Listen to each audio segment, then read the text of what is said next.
paz todos os dias de vossas vidas, e nesse momento onde nós queremos meditar sobre esse texto bem conhecido de Marcos, capítulo 4, 26 a 34, onde Jesus conta duas parábolas. E nas duas parábolas ele começa falando: o reino de Deus é assim. Portanto, Jesus está falando do reino de Deus.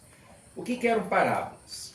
Parábolas eram pequenas histórias que Jesus contava de coisas que todo mundo conhecia, mas onde ele queria ensinar uma verdade eterna, uma verdade sobre religião, sobre Deus, sobre perdição, sobre salvação. E por que ele contava parábolas? O texto de hoje diz, ele diz assim, ele contava parábolas porque as pessoas não conseguiam entender quando Deus falava de grandes verdades. Então, conforme a capacidade dos ouvintes, ele contava parábolas. Por quê? Porque uma história todo mundo entende. Ainda mais falando de plantação. E lá a maior parte das pessoas tratava de plantação. E aí Jesus começa dizendo, o reino de Deus é semelhante a um homem que semeia uma semente. E aí, passa a noite, passa o dia e tal. E a semente, de repente, germina, brota, cresce, produz fruto, produz os grãos, e aí o homem vai ceifar. Sem participação nenhuma do homem. Por quê? Porque o poder de vida, de dar fruto, está na semente. E aí Jesus conta outra parábola, diz, o reino de Deus é semelhante a uma parábola de mostarda. Uma planta de mostarda, ele diz assim, a semente de mostarda é do tamanho de um grão de areia. É a menor que tem, Jesus disse. Mas quando ela cresce, lá tem aquela mostarda preta, chega a dar 5 metros, 3 a 5 metros de altura aí. Jesus diz, até as aves se aninham na sombra.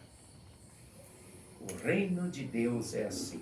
Então a primeira pergunta que temos que fazer é a seguinte, o que é o reino de Deus? Ué, o mundo todo não é de Deus? É. Deus criou o mundo. Deus criou o universo, tudo. Só que a Bíblia diz que a partir do pecado o mundo jaz no maligno. Através do pecado nós criamos o caos. A Bíblia diz que a natureza geme e suporta. Por isso existe cheia, seca, frio, inverno, terremoto, vulcão. E tanta maldade no mundo por causa do nosso pecado. Então o reino de Deus é algo diferente. O que é o reino de Deus? O reino de Deus é o lugar onde Deus reina. E aonde Deus reina? Como é que nós vemos Deus? Deus mostrou a sua face através de Jesus Cristo. Quando ele assume a forma humana e vem sofrer e morrer pelos nossos pecados, ali está Deus feito homem. Então, o reino de Deus está onde Jesus está presente. Quando eu creio que Jesus é o meu Senhor, o meu Salvador, Jesus mora no meu coração. E então, eu faço parte do reino de Deus, que Jesus chama de sua igreja. Ele diz que ele é o cabeça e cada um que confia, que crê nele, é um membro dessa cabeça. Nós somos um organismo em Jesus, que é o reino de Deus, porque ali tem a presença de Deus. E é essa semente que é semeada, a semente do Evangelho. A semente sempre é boa. Às vezes o solo é ruim, se cair uma semente aqui no cimento não vai crescer, porque o solo é duro. E assim é com o coração do ser humano. A semente do Evangelho sempre diz, você é a semente da Bíblia, você é pecador, está indo para o inferno. Mas Jesus, por amor a ti, veio, sofreu, morreu e quer te salvar. Agora, se o meu coração endurece e diz assim, eu não quero saber disso, eu não tenho tempo para isso, isso é besteira, a semente bate e volta. Não é um problema da semente, a semente sempre é boa. E aquele que semeia não tem responsabilidade, isso é bom. Não somos nós, não é o pastor, não é quem faz o convite, quem fala do Evangelho que converte, é o Espírito Santo. O poder está na semente. A gente tem que semear. Claro que a gente vai e molha, assim como o agricultor, ele plantou, mas ele molha, ele põe sombra, né? Como é que a gente aduba a semente? Através do estudo da palavra de Deus, a gente cada vez aprende mais. O Espírito Santo vai nos edificando, vai nos alimentando através da Santa Ceia, através do perdão dos pecados. A gente vai se tornando força e aí a sementinha brotou, cresceu e vai produzir fruto, porque eu quero falar, eu quero testemunhar, eu quero vivenciar a fé, para que outros também recebam. Ou seja, era uma sementinha de mostarda a igreja. Quando começou, Jesus chamou 12 discípulos. Depois dos 12, chamou 70, enviou eles de 2 em 2. Depois de 70, a igreja se tornou em 120 que estavam sempre reunidos. Depois do Pentecostes, já 3.000 pessoas foram batizadas e se espalharam pelo mundo. Ou seja, a sementinha de mostarda foi crescendo, crescendo. É o reino de Deus. Expandiu, né, a sua ramificação e cada vez vai crescendo mais e mais e mais. Este é o reino de Deus, que é tão bem representado nessas duas parábolas do semeador e da mostarda. E aí agora vem a aplicação. Nós fazemos parte desse reino. Jesus mora em nós. Nós estamos com Jesus, sim ou não? Ah, mas nós estamos na igreja, está tranquilo. Será? Vamos relembrar uma outra coisa. Quando Eva e Adão pecaram, o que aconteceu logo depois do pecado? Eles tentam se esconder de Deus, mas eles ainda estão no paraíso, num lugar puro, limpo e perfeito. E aí Deus pergunta: onde estás? Adão, onde estás, Eva? Ué, ele estava ali no paraíso. Deus sabia onde ele estava. Mas esse onde estás de Deus, para Adão e para Eva, não está se referindo a uma posição geográfica, uma localização geográfica. Deus sabia muito bem onde eles estavam. Está falando com eles. O que Deus quer fazer é fazer eles pensar.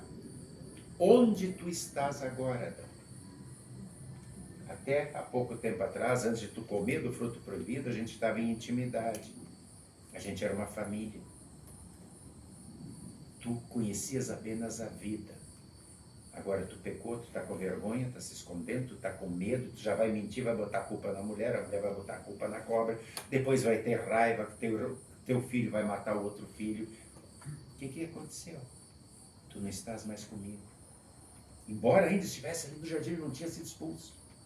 Olha a pergunta de Deus: onde estás? Então o fato de eu estar na igreja, localização geográfica, ainda não quer dizer que eu sou reino de Deus. Porque naquele momento Adão e Eva não eram mais reino de Deus, o diabo estava dentro deles. Eles estavam com vergonha, estavam com ciúme, estavam com raiva, estavam com mentira, estavam com um monte de coisa. O diabo já tinha tomado conta deles. E é isso que Deus está perguntando: onde estás? Em outros falam: o que tu fez? Olha o que tu causou. E agora? Mas Deus não abandona.